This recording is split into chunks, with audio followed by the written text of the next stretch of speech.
Tarix yazdın, pak qanınla səni qeyd oğlum.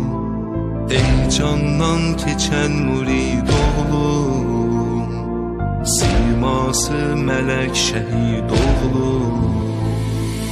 Qurban olsun canım canıva gözəl oğlum, ay nur üzünü bilməsən oğlum. Aldı səni məndən əcəl oğlum. Elhamdülillah işçiralsan, Mevlamızın Hüseynin qonağısan. Cənnətdə qaməti tubanın oğul, sınmaz əyilməz bir budaqsan. Qeyrətli, izzətli şəhidlərə